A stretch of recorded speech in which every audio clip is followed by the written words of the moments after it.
Graça e paz, amados.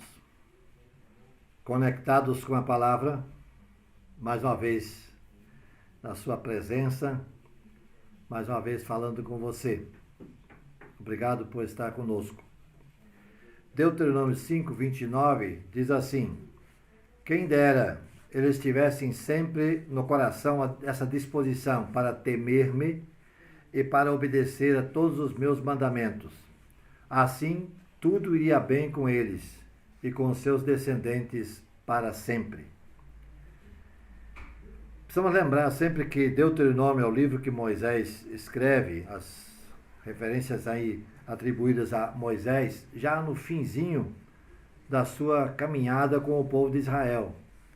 Ele já havia sido criado no Egito, passou 40 anos no deserto, onde casou-se com Zípora, sua mulher, teve seus filhos, quando Deus o chama para ser o líder que tiraria o povo de Israel da escravidão do Egito.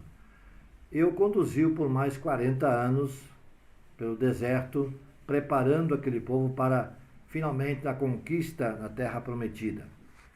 Então, mais uma vez, nesse capítulo 5 de Deuteronômio, temos alguns destaques que são muito úteis para nós, tendo como base esse versículo 29.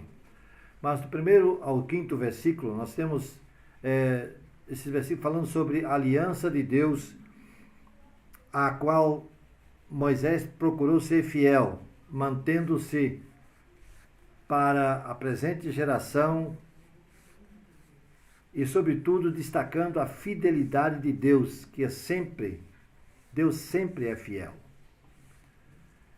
E Deus sempre mostra a sua fidelidade para o homem.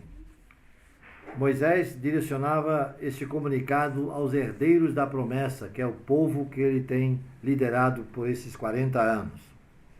Versículo 2, por exemplo, diz: o Senhor, o nosso Deus, fez conosco concerto lá no Monte Horebe. Pelo concerto estabelecido entre Deus e o povo por intermédio de Moisés, a graça e as promessas do Senhor foram ministradas aos israelitas. Assim, Deus consagrou a nação de Israel a Ele próprio, revelando as maldições e as bênçãos resultantes do cumprimento ou não da aliança. Quando não havia o cumprimento, evidentemente, as consequências, o povo arcava com isso. Como a lei provinha do Senhor, não é apropriado referir-se aí à lei de Moisés, mas sim à lei de Deus, dada por meio de Moisés.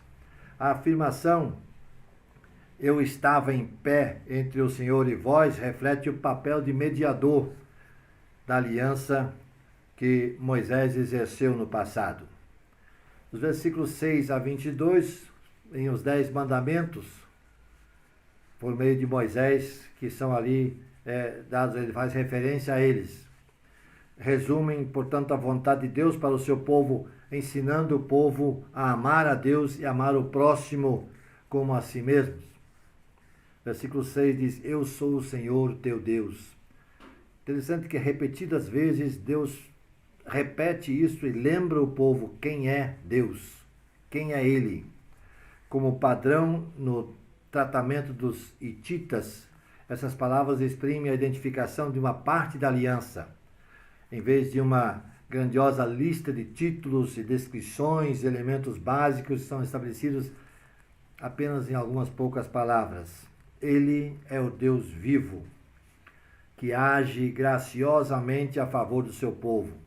O Senhor tem o direito sobre o povo como redentor dos israelitas. Tem o direito de falar com eles, proferindo e dando por meio de Moisés os 10 mandamentos. Versículo 7 diz: não temerás outros deuses, não terás outros deuses diante de mim.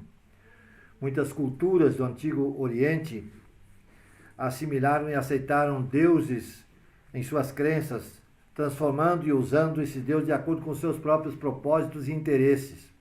Entretanto, os israelitas eram singulares, eles serviam apenas a um Deus, e este não permitia adoração a nenhum outro Deus.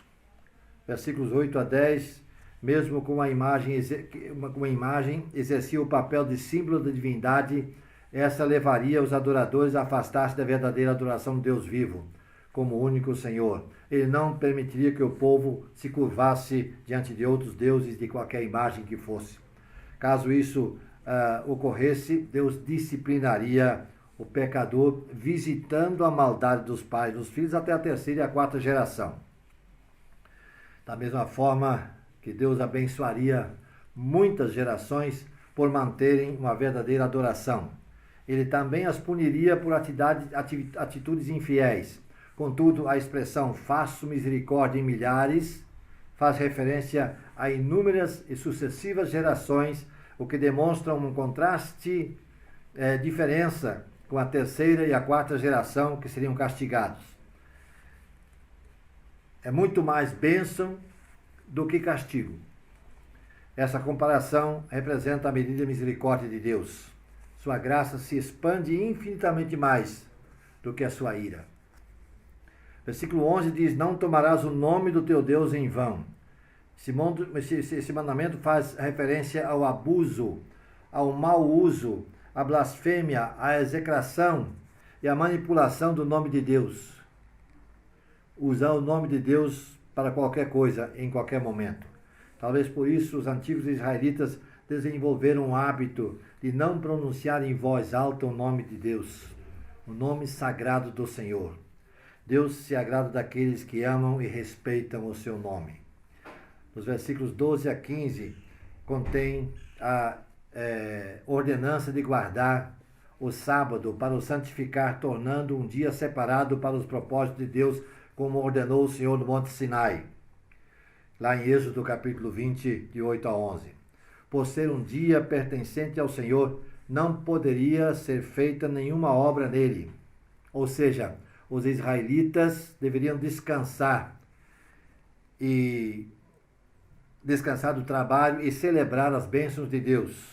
Além disso, os servos, as servas, os animais, os estrangeiros também deveriam descansar, pois esse era um modo de Israel lembrar que foi servo na terra do Egito, foi escravo na terra do Egito, e que Deus os livrara das opressões sofridas naquela terra naqueles 430 anos de servidão. Os cristãos, na sua grande maioria nos dias de hoje, se diferenciam em relação a esse mandamento. O Shabat, o sábado, era sagrado, o sétimo dia da semana. Os cristãos geralmente adoram a Deus no domingo, primeiro dia da semana, que foi nesse dia que Jesus ressuscitou. E lá no livro de Atos é esse dia chamado Dia do Senhor, o que leva, portanto, a igreja cristã a seguir essa ideia. Descansam do trabalho, dedicam esse tempo ao Senhor, louvando-o por suas bênçãos e relembrando todas as suas obras redentoras registradas na palavra de Deus. Nós poderíamos prosseguir abordando os demais assuntos pertinentes, mas o tempo aqui não permite. Por isso, vou mais uma vez destacar a palavra lida no início, nossa conexão para esse dia. O versículo 29 desse texto, desse capítulo 5. Quem dera eles tivessem sempre no coração essa disposição para temer-me e para obedecer todos os meus mandamentos. Assim tudo iria bem com eles e com os seus descendentes para sempre. Temor ao Senhor, temor a Deus acima de tudo.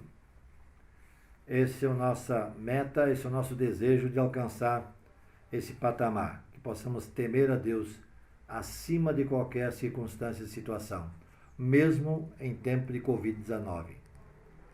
Que Deus nos dê a sua graça, para que possamos entender a sua palavra cada vez mais. Senhor nosso Deus, mais uma vez colocamos a nossa vida diante da tua face.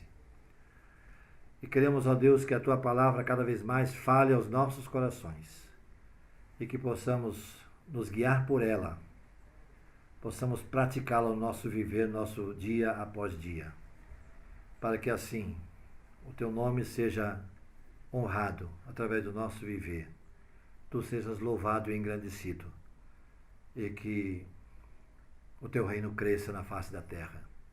Faz de nós um povo teu, cada vez mais forte, mais coeso, cada vez mais vibrante e anunciador das boas novas do Evangelho. Oramos em nome de Jesus. Amém.